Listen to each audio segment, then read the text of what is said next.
Brought to you by runtogold.com, the premier source for monetary science applied to geopolitical, international, and economic, financial news and events. Welcome back to the 31st episode of the runtogold.com podcast. Hopefully this sounds a little bit better. Last night I purchased a nice headset, so I just got the most expensive one that was at Best Buy to help the economy out and really help you listeners out. Well, I just got back from Texas where I was helping my young Padawan defend his thesis on monetary policy.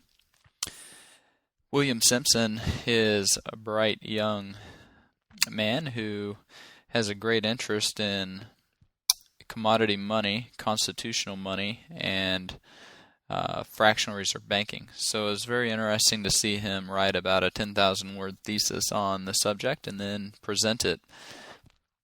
I have my own intellectual mentor, Dr. Edwin Vieira. He holds 4 degrees from Harvard, including a law degree, and he's admitted to practice before the United States Supreme Court and is the author of Pieces of 8, which is the definitive legal treatise on monetary jurisprudence. And about 18 months ago, I was in Washington, D.C., and I saw Dr. Vieira getting breakfast at the same hotel I was at, and so I scampered right over and said, "Oh, I know who you are. I've read your book." And he was pretty surprised. Someone's actually read my book, because his book's very difficult reading, actually. And it's about 1,800 pages, so I think he was pretty glad someone had read it. And so I sat down and we had lunch and got to talking. And Dr. Vieira has carried the torch about sound money for decades, while the world has continued sliding into darkness in regards to these issues. And while he was later, he gave a presentation at the conference I was at, and he made a statement that just has always kind of stuck with me. He said that gold and silver are not mere commodities, but essential checks and balances in America's political machinery. And so, like a good Jedi Knight who learned from his Jedi Master, I was teaching my own young Padawan. And Mr. Simpson had a great presentation, laid out very logically and analytically his viewpoints and his stances, and to his 6 teachers, including one Keynesian economist, in the conclusion of his thesis came a sentence that I had injected into there, and I even barbed the tip a little bit for him.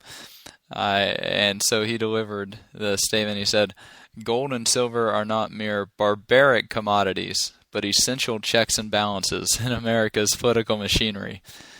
And it was interesting to see the crowd's response to that one particular statement, because Mr. Simpson had been talking about the Constitution and talking about fractional reserve banking and the role that inflation plays in being able to fund these deficits and these bailouts and things like that. And at that moment, the crowd, there were several visible that you could hear. And so it's good to see that these ideas are being transmitted and being taught to people. And Mr. Simpson will be around for a long time to continue sharing these ideas with people. And they actually asked him to give his thesis again to the board of directors at his school. So it's going to be very interesting to see what effect this has. They use a very Keynesian textbook, and he's been squawking about it. Now they're thinking about changing the textbook. So you never know what effect you might have. One small person can affect a lot of change. Decades ago, Ludwig von Mises was likewise in this situation. He and Rothbard and Hayek, pretty much the only real free market economists out there, because we have a lot of court economists. And Ludwig von Mises, he wrote, "It is impossible to grasp the meaning and idea of sound money if one does not realize that it was devised as an instrument for the protection of civil liberties against despotic inroads on the part of governments. Ideologically, it belongs in the same class with political constitutions and bills of right. So, how exactly does gold and silver function in the political machinery? Well, to boil it down as simply as you can, sound money protects against confiscation through inflation, which is a form of taxation without representation or due process of law. And that's really what started all the Tea Parties. They didn't want taxation without representation. They wanted due process of law. They were sick and tired of the writs of assistance, which were in effect general warrants that allowed the British tax eaters to go in and root around looking for papers and effects and documents to make sure people paid their stupid little stamp tax with their stupid little tickets that King George had issued. And so is it any wonder that these tea parties are springing up all over the country? And I was at one in Dallas just on the way to Mr. Simpson's home because his father had picked me up at the airport, and so we got some pictures of various signs, and one of my favorite pictures said, "The real pirates are in Washington." And isn't that where they're at? They're just costumed criminal gangs in government regalia, and they're engaging in taxation without representation, without due process of law. They've abused our monetary system, and they're fashioning despotic inroads on the part of government through the use of their fiat currency, all in an effort to bail out the banks and to give that wealth over to these parasites on Wall Street. And, you know, Wall Street's just full of a bunch of sociopaths, and you can't grow a conscience if you don't have one. And so how did the French deal with their sociopaths? Well, after John Law, who failed miserably and destroyed the entire French economy, decided to make it illegal to own gold and silver and use it and actually punish it with the death penalty, they implemented the death penalty with the reign of terror and drug out all the politicians and bankers and guillotined them. And so it's very interesting to see how the people will rise up against these despotic inroads. And even in America, with the 1792 Coinage Act, under Section 19, it provides for the death penalty for government officials who are engaged in counterfeiting or embezzlement. And if we could only look at the Federal Reserve and the bankers and those who are engaged in this counterfeiting of their little tickets in order to confiscate wealth through inflation, then, you know, we might have a lot of rounding up to do. While I was in Dallas at William's house after his presentation, there was a little refreshment and gathering, and Wayne Paul was there, who's Dr. Paul's brother.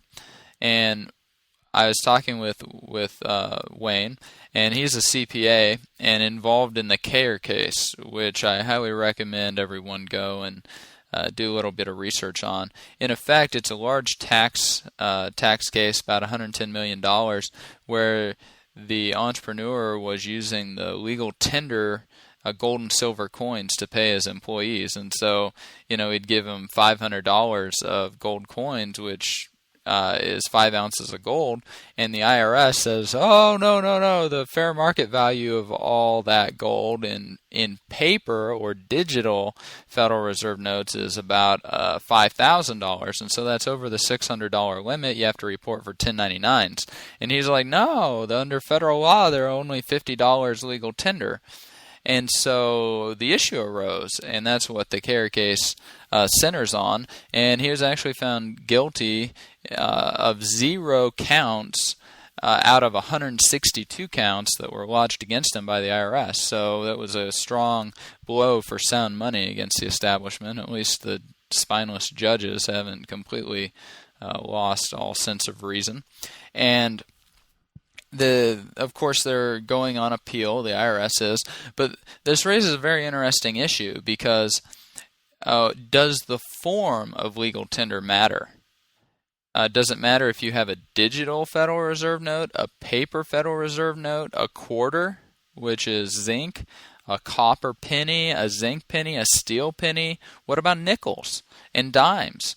And then, of course, we have the gold and silver coins. So if you get change back at McDonald's, and like last year, pennies were worth 2.2 cents, do you have to claim that 1.2 cents on your tax return? So, I mean, it's just ridiculous having this dual monetary system in America. It just doesn't make any sense. What is a dollar? You got 4 quarters, which is a bunch of zinc, but you also have the silver dollar, and then you got the paper Federal Reserve note dollar, and yet you're supposed to report on your income tax return how much you make in terms of dollars. Well, what is a dollar? And not Dr. Paul, but Wayne Paul, the CPA, he actually prepared 2 different tax returns, one in Federal Reserve note dollars and one in gold and silver dollars, and asked the IRS which one he is supposed to use for his client, and hasn't received anything back after about 6 months. So it's fun to see some of these things happening. Also, the banks, they're engaged in this mark-to-market accounting, so they're just a bunch of lying on their balance sheets. And that's because fiat currency loves lies. It can only really function in the shadows when people aren't aware of it. Gold loves the truth. And at the end of the day, only ideas can be overcome by other ideas. Power and force are impotent against these ideas. And during the darkest of nights, Dr. Vieira carried that torch, while gold's monetary function and political role may have been forgotten to the majority of humanity, which is the chief cause of the world becoming such a dangerous place with all these wars and crime and gangs. But my young Padawan's been diligently fashioning and learning how to wield his lightsaber, so he'll be engaging in this battle for a while, and a lot of young people are involved in monetary affairs, and they are really mad at the Fed. And at the end of the day, truth will cleave its own way. And as China and India just called on the IMF to sell their entire gold hoard, which is only about $100 billion worth, truly the gold is rising in the East. And so this system will collapse. It's just a matter of time, and hopefully everyone has their capital and their wealth and their family and themselves safe so that they can be prepared for these things, because we don't know exactly how long it's going to happen, and there will be a lot of fluctuations in the meantime. But we do know that the system is doomed to failure. The U.S. banking system, the Federal Reserve note dollar, all of it will implode. It's just a matter of time. Anyways, I recommend everyone get a copy of The Great Credit Contraction to really understand the nature and scope of this economic environment that we're in, and how some of the effects of economic law were distorted over the past 80 years. And now we're in a different environment, so you have to be able to understand why things are happening the way they're happening. And the Great Credit Contraction marches through very logically and rationally on how to do that. So recommend everyone get a copy of it. And that's been it for the 31st episode of the RunToGold.com podcast. Thanks for listening. You've been listening to the RunToGold.com podcast, the premier source for applied monetary science on the web.